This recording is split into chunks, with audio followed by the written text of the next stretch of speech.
Four. So recording is rolling. It is Tuesday, October 25th. So you guys remember yesterday we started a new topic, energy. So we're about to do a recap and continue on that adventure, but some things up front here. So yesterday, most of you guys turned in your centrifugal force and gravity quiz. I didn't see some of you guys just turned in today that haven't yet. If you turned it already, then it's graded, your grade is in, so good to go. All right, so yeah, we're going to continue on this energy adventure. Oh, was anybody not here yesterday to get say like this type? Okay, we get you this, and also your chapter 5 puzzles right here. All right, here you go. Was anybody else not here yesterday? Okay, so yeah, definitely have this out because we're gonna eventually get to that. Okay, got some demos and whatnot lined up for you guys. Okay. Okay, here's just some details we're going to do tomorrow. Of course, I want to get in the lab on Thursday, and then Friday's going to be laptop day. Okay. So let's do a quick recap of what you guys saw yesterday. To tell you guys what to is, yeah, yesterday was like Monday morning, first period. I wasn't 100% happy with the notes they gave you guys. So I found some like, well, I made some more like more competently created notes and print these out for you guys. So this was on your desk when you walked in here today. It's basically the notes we did yesterday, just a better version. Okay. So take a look at what you guys learned. We've got this new variable, that, so energy. Okay. We can quantify it in joules. Now, there's other ways we can quantify it too, which I'll give you guys in notes today. But for this class, metric system, this is really what you care about. This is the unit you care about. Okay. And what's interesting is that it's conserved in the universe and also within closed systems. Conserved means you can't create or destroy it. You can transfer it. It can take different forms. You can go from different objects, different systems, take different forms. Okay. But if there's, again, like a closed system where there's not any energy leaving or entering the system, or another like opposite side of the same coin is that if there's no net external force, okay, then the number of joules within that system will stay the same. Here's the way to express that in physics terms, right? Energy initial equals energy final, right? Or the sum of. The sum of is like you can add up different bits. Okay? And different bits, we were just starting to get to this yesterday. It's like on this 3-page table on the back. Okay? Edmure took a lot yesterday to write these forms of mechanical energy, right? And went through those with Right. So if you have those energy debts before some situation and after some situations, it could be like a car rolling uphill or like a spring unloading. Yeah. Right now, if you have an open system, then you could be transferring energy. So you have to account for that. So when I write work, right, work is like a transfer of energy. All right. So forms of mechanical energy, again, like work is an energy transfer. You write as force times distance, but it's a special kind of multiplication called a dot product, which means you're only multiplying the parallel components. Okay? So I went through 3 examples with work. Right? One is just very simply lifting an object, for example, textbook. Right? So, well, the force you need to lift it is at least equal to the weight of the object. Right? And if you're moving at the constant velocity, you have this exact free body diagram, right, where it's equilibrium. Right? So that force times the lifting distance, boom, that's like the number of joules of work you transferred into that object. Okay. So go to example, guys, 100 grams. 100 grams, how many kilograms is that? 0.1. So how much does this weigh approximately in newtons?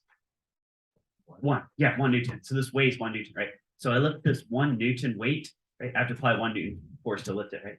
If I lift it 1 meter, then I put in 1 joule of work, right? So hold on to that. It's about to come back here real soon. But here's just some other examples. Right? If you carry something horizontally, remember there's like 0 joules of work. So because the direction of the force and the direction of the motion have nothing to do with each other, right? They're perpendicular. So there's no joules of work. Okay. If you want to like mathematical way to say that, remember the cosine version of this, right? FT cosine theta, the dot product. Cosine of 90 degrees is 0. So it's another perspective on the same thing. Okay. Now, if you did something like lift the book and move it across the room at the same time, right, then only the vertical motion of the book actually has to do with the work that you're putting into it. Okay. And an example sort of like that, I give you guys the shopping cart example. I think this is, I think it's out of your textbook actually. I pulled this out of some textbook. Okay. So suppose you're like pushing a cart forward, but it's not just forward, you're also like pushing it down at the same time. Okay. Well, only the parallel the component of that force that's actually parallel to the ground, because of course the cart goes forward. Okay, that's the only component here. But so if I gave you guys a 37-degree angle because that could set up a 3, 4, 5 triangle just to make the geometry really nice, right? So if you push with, for example, 50 newtons, right, then only 40 newtons, because 3, 4, 5 ratio, what's 4/5 of 50 newtons? Well, that's 40 newtons. Only 40 newtons actually goes into doing any work. 40 newtons times the distance, right? You could be like some number of joules, right? Here it is spelled out. Okay. All right, now go back to lifting the book example. I said it was coming back. Here it is. Okay. So if you do some work lifting the book, then the book like has that energy embedded in it, right? Because energy is not created or destroyed, and you can get that energy back because it was like fall and crash land. You can quantify that as mgh, right? Now I'm calling this localized as localized to Earth's surface because that lowercase g, is really only true like at the surface of Earth, right? If you get too far from Earth or you dig a tunnel too deep, then it changes, right? So tomorrow, I'm going to save the rest of the story for tomorrow. I'm going to go like, what if you sent up a rocket to the moon, right? Then this would not exactly apply. You need a more universal form of that. So hang tight for that. It's going to come back tomorrow. Okay. Lifting a book, if you make a graph, right, force versus height that you lifted it, right, would it be the area of the rectangle that also, this is a different interpretation of that equation, right? So the area of that rectangle to represent the amount of work you put into the book, therefore the amount of potential energy it has on the shelf. Right. Okay. And I'm using this graph to segue into a little bit different situation, which is like springs, compressing or stretching springs. Okay. So I have a spring, this ballpoint pen. Right? I press some force, some distance. Okay. But it takes more and more force to press it more and more. Right? Isn't that Hooke's law? Right? The more force you put on it, the more it compresses. Right? Or it could be stretch. It could be the same type of graph. Right? It can give all the energy back. How? Right? When I release it. Okay. So you guys have worked with different spring scales in your labs. Okay. The brown ones are kind of medium. They're pretty versatile, good for all situations. Okay, okay, so medium stiffness. Okay. But so that suppose that this graph refers to like the brown scale. I'll just put it right over the graph, right? Rise over run, put this much force, stretch it this much. Right. Now the gold scale, this is really stiff, right? You guys got your hands on these. So you have to apply a lot of force just to stretch it a little bit, a lot of force. Okay. So a lot of force just to stretch it a little bit. You think this will have a huge slope, right? And this green scale, right? That's hardly stiff at all. Little tiny force stretches it a lot, right? So a little tiny force to stretch a lot. Right? I'm thinking really shallow slope. Right? We got the brown scale, the gold scale, and the green scale. You guys are happy, right? And the area under that curve, just like it was for the book, right, also represents the amount of work that you've done, stretching or compressing it. Therefore, the amount of spring potential energy. Okay, so run the math on it. Here's the formula for it. It ends up being 1/2 kx squared, where k refers to the stiffness of the spring, which is also the slope of this line, right? And x is the amount of compression stretch. Okay. Now, here's an AP tidbit. See how I'm calling this spring potential energy? And for the book, like lifting the book, this was like gravitational potential energy, right? So they're both forms like potential energy. They're energy that you can get back, or like a stored form. Right? When AP just uses the term like potential energy, like without any other context, they could be referring possibly to both kinds of those. So in the future, we'll probably do a lab that involves like a vertically hanging spring. Like if you have a spring that hangs vertically, like put a weight on it, right? And the spring is like possibly like oscillating up down. Oscillatory motion is going to be one of the units we're going to do in the future, probably in January, I'm thinking, right? This, the gravitational potential energy could be changing because the height of this object is changing, but the spring potential energy could be changing because the compression or the stretching of the spring is also changing, right? Right. So if you ever just see potential energy, it could be referring to both gravitational and spring potential energy, like the combination of those. Okay. There have been a number of AD questions that I've done something like that in the past. So just a heads up, look for thinking in the future. Okay. And finally, energy and motion, kinetic energy. So something moving with certain speed, that's kinetic energy. Here's the formula for it. Here's possibly a justification for it. For graph. I've never seen that textbook, but okay. All right, so that brings us up to where we are now. Right, you guys good so far? Okay, so flip the screen over and run. Let's look at a few demos here. All right, so one is a good conservation of energy with Paul Hewitt. Been brushing and flossing your teeth, keeping them nice and healthy, huh? Not going to do much good if this 14-pound ball come crashing through them, yeah? Watch this. I want to show you a nice physics demo.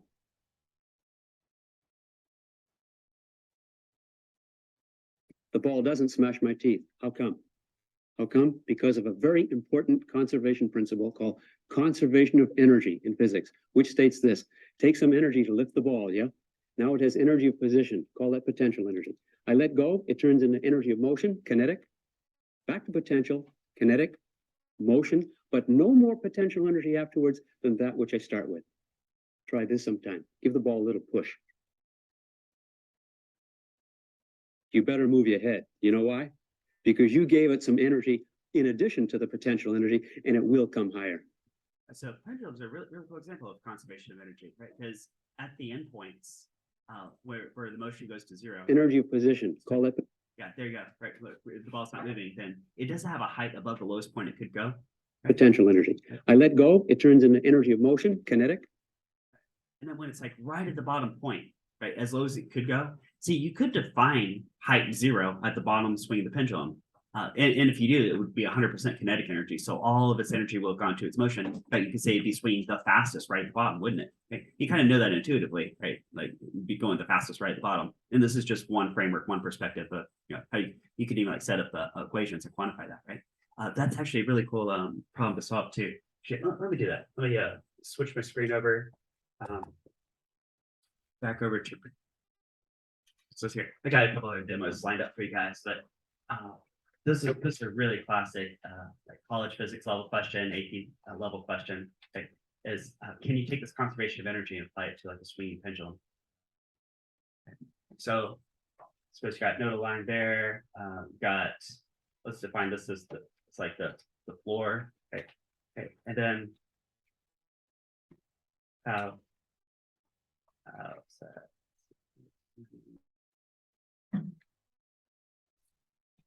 let's say I have this bowling ball, right? This is exactly what you guys just saw, right? Kind of goes off. Something like that, right? So it's like swinging back and forth, oscillating back and forth, right? So here's like the highest point of B, which is equivalent over here, right? Here's the lowest point of B, okay? So you could say it has 100% gravitational potential energy here. I'll call it U sub G, right? And it's 100% kinetic energy here. I'll call it capital K for kinetic energy, right? Got some motion, got some V velocity, okay? Now, the way you approach this, like if you want to figure out how fast, like what is the speed down here? So let's put a little velocity vector, I'll call this V, right? Although I should tell you guys too, energy is a scalar value. So you don't necessarily care about directions. You do care about like speed. I could just call it speed and that'd be fine. Okay? Okay. So how fast is this going? Do you guys think it has something to do with the angle that this was originally pitched at?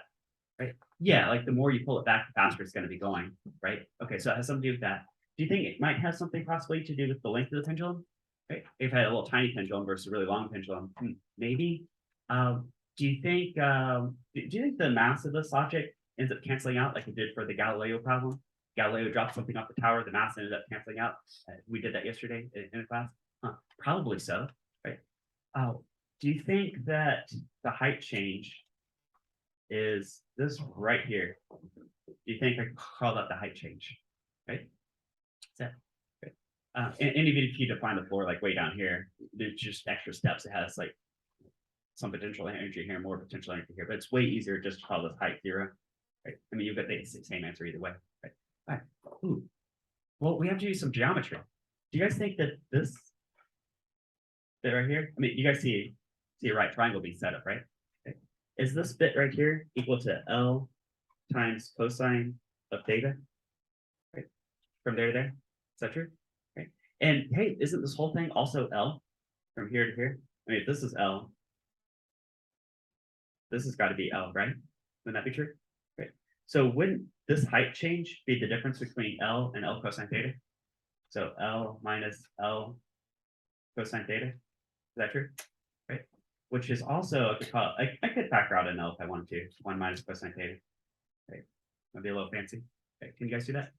Right. And now you can do something like set up a conservation of energy equation. Let's go ahead and just finish this out. Say sum of energy initial equals sum of energy final. Okay. So I have to pick two places, maybe like point A, point B, initial, final. Okay. Okay. Now in the initial location, it was all MGH. All MGH. And the final location, well, there's no more height, but it is moving. So it's all 1/2 mv squared. Is that true? right? And maybe the target question could be, what is the speed? So they were trying to figure out, but what is the speed? Right? Now, oh, do you guys see math's going to cancel out? I mean, at the point, this looks exactly like the Galileo problem, doesn't it? Right? Galileo drops the ball off the tower, right? Had this kind of energy, then has this at the bottom of the tower, top of the tower, bottom of the tower, right? Right. But how it's going to play a little different is that we're going to substitute in for this h, this expression right here. Okay? So right, mass still cancels out. V is still equal to the square root 2gh, just like it was yesterday, just like it was in the past, right? When we were just playing kinematic motion. Okay? We're going to throw in one more step and just say that h, I'm going to substitute in L times 1 minus cosine theta.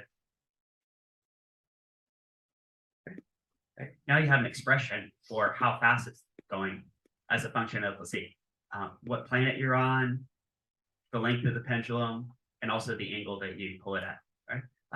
That's a totally fair question for an FRQ. Like, again, you could open up the AP exam in May and see that exact question. They could totally ask that question. Okay, you guys think you can feel that? Okay, let's flip back over because again, I want to show you guys a couple of the demos. Right. Let's do this one right here. Let's suppose we have the case of a person up at the top of a flagpole. And they're up at the top of that flagpole, and they're going to dive into a little bucket of water. They used to do this in circuses, okay? And here's a dude up there. He's going to jump. And let's suppose up at the top there, he has 10,000 units of energy. That's his potential energy, isn't it? He's at rest. So being at rest, what would his kinetic energy be? 0. Just say 0. And here, right into the bucket. When he gets down to the bottom of the bucket. All right. I'm so sorry, guys. Here. All right. My whole computer's frozen. Hang on. Yeah. All right. Nothing I can do there. So The potential energy is what? 0. Because we took this with respect to the ground. So down here, it's got a potential energy of 0. I know. all right. So all right. Here we go. All right. So he's got this pole jumper, right? Right. It has 10,000 units of potential energy at the top, right? So some number of joules, MGH, right? Right. Now, if he's fallen down halfway, since you guys know that potential energy is MGH, wouldn't it be true that potential energy is directly proportional to his height? Right? Okay, so if he's halfway down, that means he has half of the potential energy that he started with, right? 10,000 divided by 2 is 5,000, right? Okay, so however high he is relative to this bucket on the ground, right? So if he's a quarter of the way up, he'll have like what, 2,500 units of potential energy, right? And then since energy is conserved, that means that the remaining bit must be kinetic, right? Which means it's going into his motion. Right. So let's fast forward a little bit here. Right. There you go. This could be 5,000, 5,000, or down here, it could be like 2,500, 7,500. Right? But then to finish this problem, you could go the extra step and say, you could say 7,500 units equals 1/2 mv squared, and then like solve for v. Right? You guys get that? Okay. And then of course you guys have like the generalized software too. Is that not? Okay. Hold my recording got messed up. Okay. If you're watching this video at home, there you go. I think you've been able to follow that story and you see what's going on. Okay, back up a little bit here. All right, so if you're watching this at home, I think you guys get this. Okay. All right, let's do one more demo here. Everybody knows about playing with dominoes, but what you may not know is that a domino can knock over another domino, which is about 1.5 times larger. So what I have here is a chain of dominoes. Each one is 1.5 times larger than the previous one. And the smallest domino is about 5 millimeters high and 1 millimeter thick. And I will carefully place it.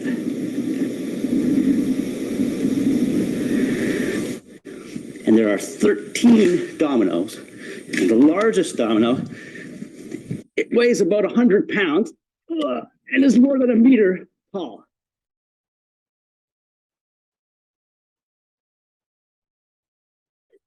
Ready?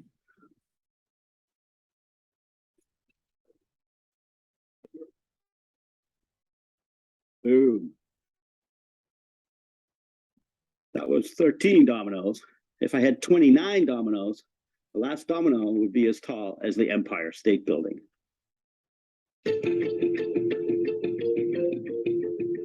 Here we go.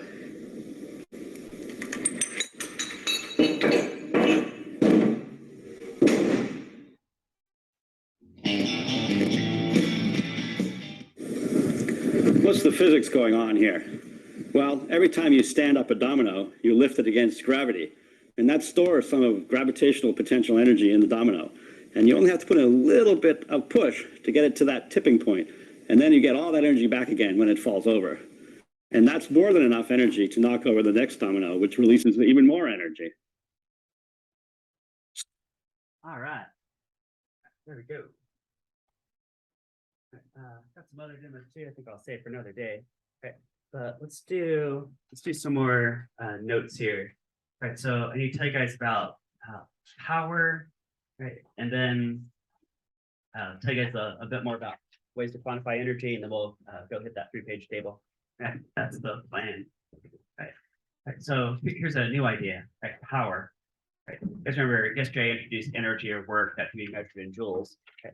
So power is you could call this a rate of work or rate of energy.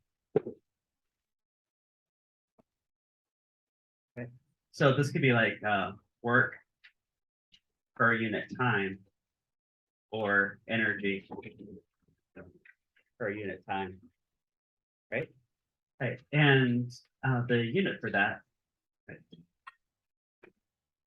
unit for power, right, is the watts, right, which is capital W, okay, where if you follow this the setup here, okay, 1 watt is the same thing as 1 joule per second, right? Like work per time or energy per time, wouldn't that be like joules per second? Okay. Now, if you want to link this exactly back to base SI units, you guys know that 1 joule is 1 kilogram meter squared per second squared. Talked about that yesterday. Right? So put it all together, you get 1 kilogram meter squared per second cubed. Right? You guys ever look around a light bulb? Right? And it says like 40 watts, for example, like 40 watts. Right? That means if you have this like plugged into the grid, and plugged into a lamp, and it's pulling electricity off the grid, right? It's consuming sort of like 40 joules of energy every passing second, like 40 joules per second, right? You guys see that? Right. It's like same idea, right?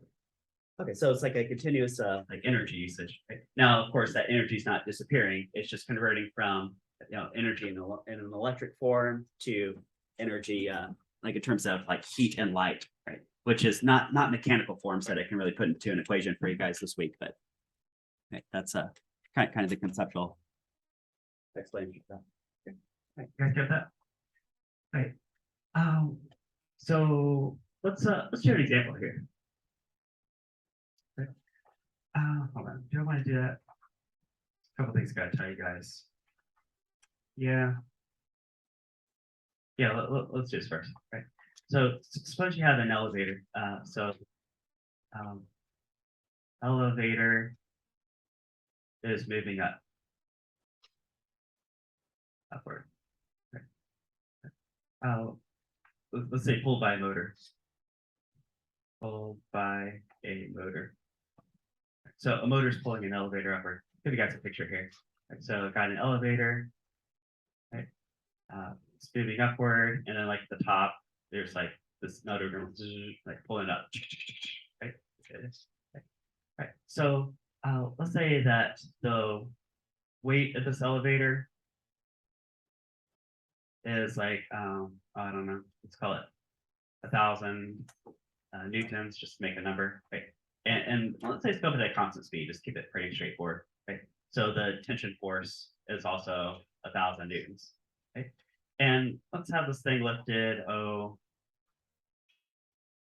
a height of like about 50 meters, right? And let's say that this whole process happens in a time of like 20 seconds. How about that? Okay.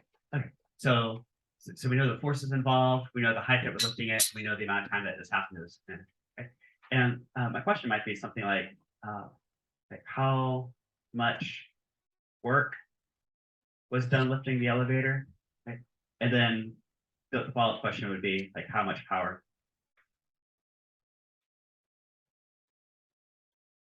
Right, was done lifting the elevator. Okay. Right. So like how many watts was this motor up here drawing as on the elevator? Okay. So how much work? Well, work would be the same thing as like potential energy that you give the elevator, or like this force times height, wouldn't it be? Like force times distance. So F dot D is what we did yesterday. Okay. So wouldn't that have to be 1,000 newtons it's pulling with? It does that for 50 meters. So that would be 50,000 joules. Right? We also call it 50 kilojoules, right?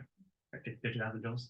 Right. Now, if it takes a long time, suppose it takes like all day to lift the elevator, that might be a very low number of watts that it's pulling. Be like, right? But if you do this very quickly, like, then this motor up here at the top is consuming an enormous number of joules in a very short time interval, right? So that'd be like a huge power. Okay? So let's calculate it for like 20 seconds. Suppose this whole process takes 20 seconds. Okay? So the power would be the work divided by time. Okay? We're going to take those 50,000 joules of energy, divide by 20 seconds. Okay? 5,000 over 2. That's 2,500 watts. So if you had like a 100-watt light bulb, it looks like about 25 of those would be the equivalent power to the lifting that elevator in this time interval. Okay. So 50,000 joules of work, and if this happens at 20 seconds, then the motor must be drawing 2,500 watts off the grid. Right? Right at that. Okay. Okay. I want to take this an extra step because I want to put these two formulas together and show you guys like a sneaky backdoor formula for power that's sometimes pretty handy. Right? So power, couldn't that be like force times distance divided by time? Because it's work over time, isn't it? Work over time, which force times distance divided by time. Okay. But take a look at this. You can rearrange these variables differently. Instead of doing force times distance first and call out work divided by time, could you organize it this way and say force times, hey guys, what is distance over time? So like speed. Okay. Can I come up with an alternate formula for power called force times velocity, like that? Ooh, force times velocity, right? So I'll tell you guys what, this one is not on your AP equations, right? The original version of power is like here's power. Capital P is change in energy over change in time, right? Or so that's right, work per time. Okay, it's kind of like midway down. Okay. You guys have the original formula, okay.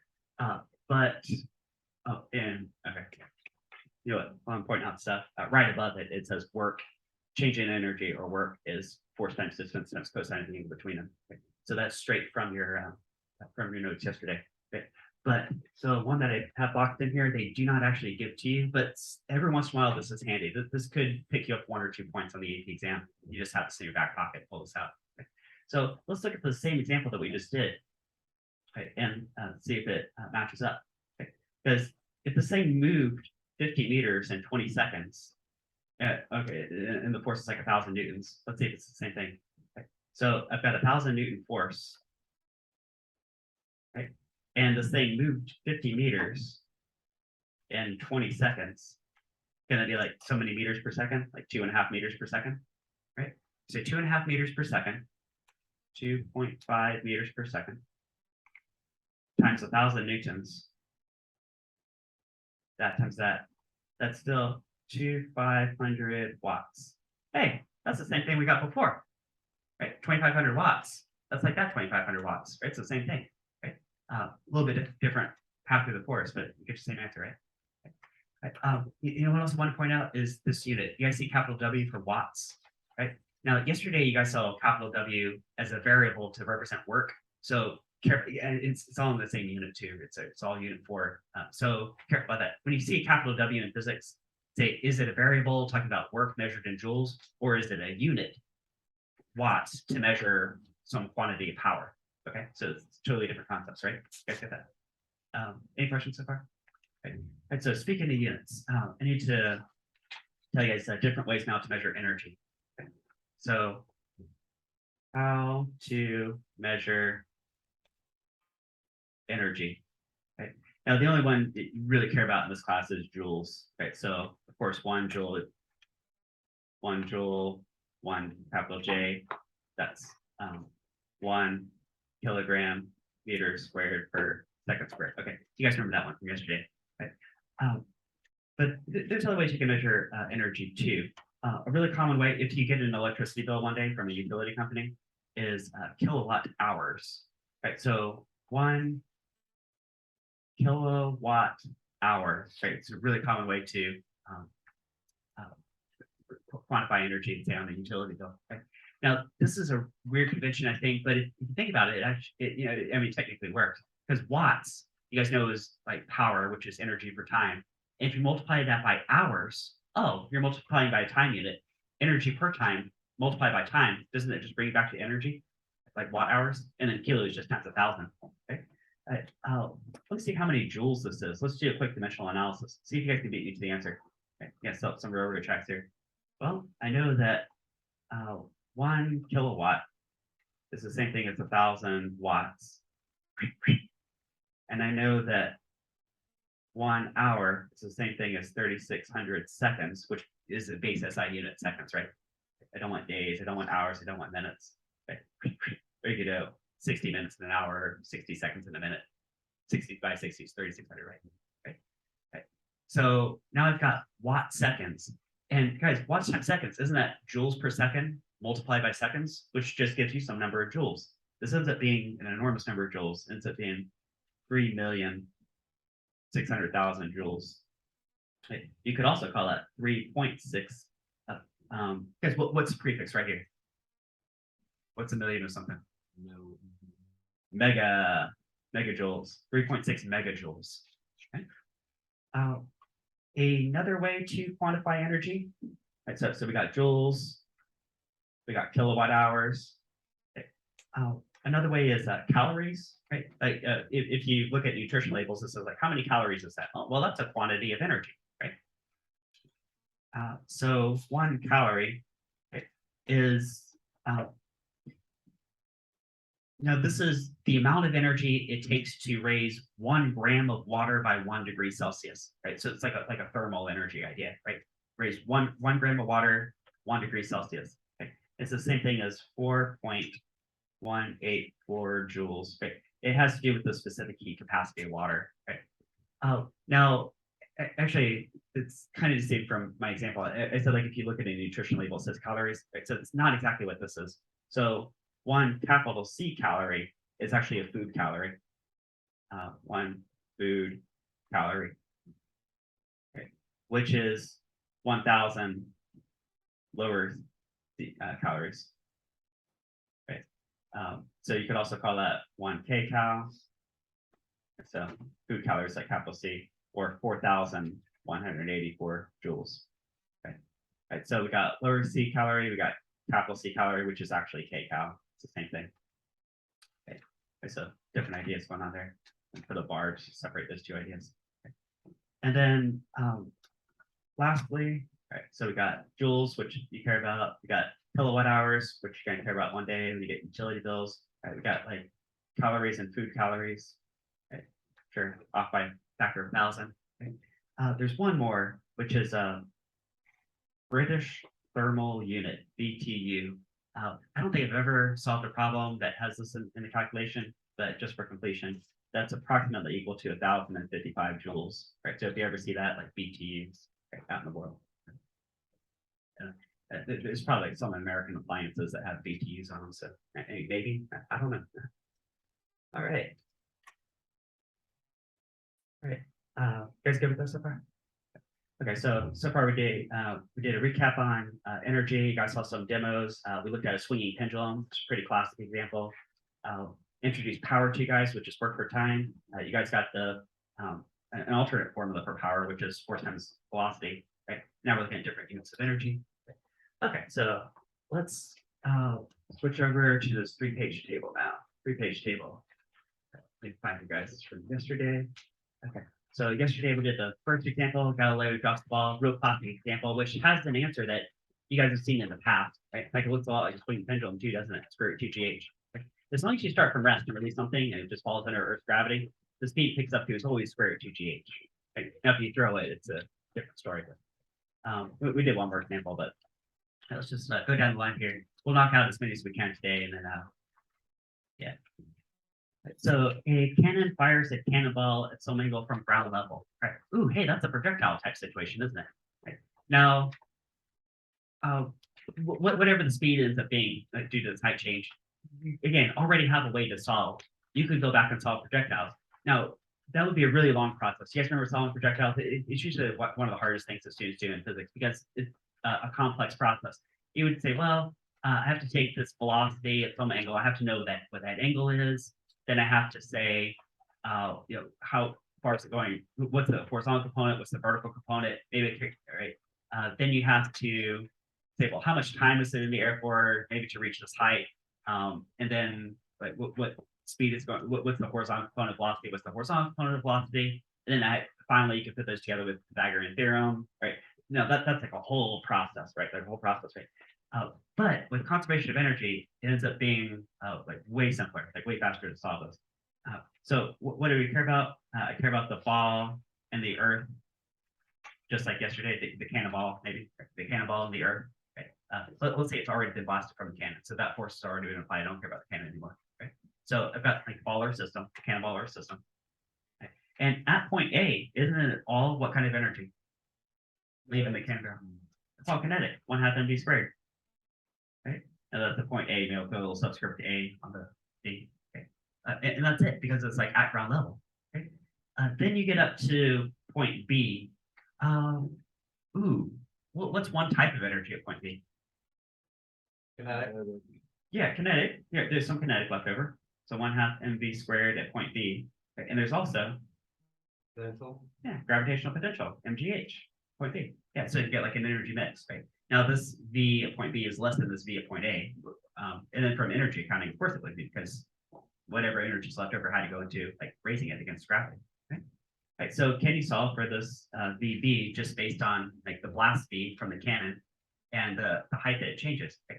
Notice that nowhere in this problem, like down the line to get this answer, do you ever have to actually know what angle it was shot at? You don't have to find vector components. Right? We're skipping past all that. We're just going to sort of like cut straight to the answer. Right? That's it. All right. So let's set this up here. So the sum of energy initial equals sum of energy final. Okay. Again, if you guys get an FRQ in May that involves conservation of energy, which there's a really good chance you will, okay, have this as your first step because that's going to pick you up a point right there. Okay. Energy initial is, like you guys told me, 1/2 mv squared at point A. And at final, well, it's been lifted against gravity, so there's some mgh point B. Okay, and whatever's left over goes into whatever remaining speed it has. So 1/2 mv squared at point B. Okay. Okay. And this whole table has the same question over and over again, which is what is the speed at point B? That's not the only question you could ask, but it's really a classic question. Okay. All right, so yeah, let's solve this in terms of variables. Do you think I can take this term, subtract it over? Okay, so I mean the rest is just algebra, right? 1/2 mv at point A squared minus mgh at point B is equal to 1/2 mv squared. Okay. At some point I'm gonna have to cancel out what cancels out? Yeah, the mass, right? You guys have 3 terms and they all have the mass in them. So you could divide the entire thing by mass. Okay. Whatever the mass of the cannonball is, doesn't matter. Right, so 2 algebra steps. I'm going to cross multiply the 2 and then take the square root. So it looks like the speed at point B is the square root of, let's see, it'd be VA squared and then minus 2GH at point B. Okay, just like that. Right. So that's the answer. Over here, so spreadsheet set this up. I know it's a really tiny quadrant, but it ends up being the speed at point B is equal to square root of VA squared minus 2GH at point B. Okay. just like that. Okay. Hey, look, this sure does look a lot like the Galileo problem, doesn't it? Yeah, like what if Galileo like chucked the ball down? Okay. I should go back and mention that detail because you're sort of seeing here. Okay, so like the speed has something to do with square root 2gh, right? Of course, you're subtracting because it's going up instead of falling down. So that's one of the differences, right? But another difference is that it started off with an initial speed. Let's go back to this Galileo problem, and I want to add a bit to the story, and we're going to compare it to what we just did. Right? What if Galileo throws the ball down? Let's do that. Galileo throws the ball downward. Let's see, with v sub a, right? So speed of point A. So you got to check the ball straight down. Okay. Now, how fast is it going at the bottom? Right. So same question, but a little bit altered scenario. Okay. Now, if you don't really, so you're learning this for the first time, what a lot of students might want to do is they say, well, I know what it was if you just dropped it, just square root 2gh. Hey, so maybe I can just like add the throwing speed to it and do VA plus square root 2gh, right? But don't do that because that's wrong. Right? What the answer actually ends up being is that you have to square it and tag it inside the square root. So it's going to look a lot like this. So it's a plus it instead. Okay. So you have to go through the whole process. So let me give you the wrong answer. So wrong. Okay. Don't do this. Don't do VB equals the throwing speed plus the square root 2gh. Okay. Okay. Because that's don't do that. Do it like this. Wrong. Right. Right. Instead, you have to set up the whole thing. So you have to say sum of energy at point A equals sum of energy at point B. Okay. We're going to go at point A. It's now it's a mix. So it's both 1/2 mv squared at point A plus mgh at point A. Okay. And then at point B, it's all 1/2 mv squared. Of course, at point B, but it has no more height, right? Just like yesterday, right? If it's hitting the ground, then there's no more height. Is that okay? Okay. If you solve for this VB, let's see, the math cancels out, just like yesterday, and just like this example of the cannonball. Okay. Cross multiply 2, take the square root. We're going to get the speed at point B is the square root of VA squared plus 2gh. Right? Fix that. Right. So see, this and this are going to be different. Right? The one that I said was wrong, but you guys are never going to do this because I just told you guys not to do this, right? Again, I've taught this class so many years. I know this is a really common thing for students to like reach and want to do. Right? They see like a swinging pendulum. They just, oh, hey, I just did. Okay. So you have to set up this process and then it's be like this. Okay. Okay. And then look at this, like Galileo throwing the ball downward versus the cannonball being blasted kind of upward. Right? The only difference is there's say a plus versus a minus. Fix that. All right, so now you can start to see some patterns. Okay. Is that right? Okay, next one. Actually, these next two are both open systems. Yeah, so most of these examples are like closed systems, right? The energy is just contained here. But here, we got a couple of open systems. Just think about that, right? So we've got a kid sliding down the hill, and there is friction. Okay. So what's in the system? I care about the kid and the slide, or the kid and the sled. Yeah, I did go back and edit this. I know I did this over the weekend. I drew like a little sled here. I always improve my materials every year, but I don't know, maybe it didn't save on the file or something. I don't know. Okay. And I definitely care about the earth because the earth is pulling. There's a height change. Anytime there's like a height change, right? And there's like gravity pulling, well, you have to include the earth because the earth is providing a force that would be externally away. Okay.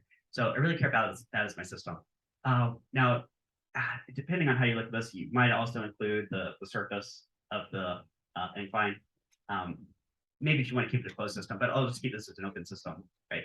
And then outside the system, the surface is acting on this system. Okay. So what's the energy at point A? Well, it's all potential energy. It's all mgh at point A. Okay. As long as the kid starts from rest, okay. It's going to slide down. Okay. And by the time he gets to point B, well, he has no more potential energy. He probably has some kinetic energy. He's probably been building up some speed. So I bet he has some 1/2 mv squared at point B. Right? But you know what? I bet some of that friction, I bet a lot of that friction has been doing negative work on this open system. Okay. So I have to subtract the work done by friction. And I'll do that as force times force of friction times L, where L is like that physical length that he's sliding across. Okay, isn't there a friction force acting for some distance? Okay, and of course, those would be parallel. So the dot product is times cosine of 0, which is just exactly what you see. Okay, cosine of 0 is 100%, right? Cosine of 0 is 1. Right. All right. So that could be the setup. Is that true?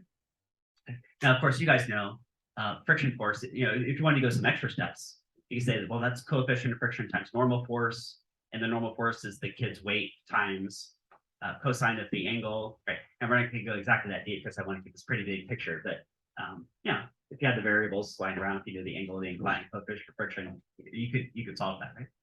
Okay. All right, but big picture. Let's solve for that VB.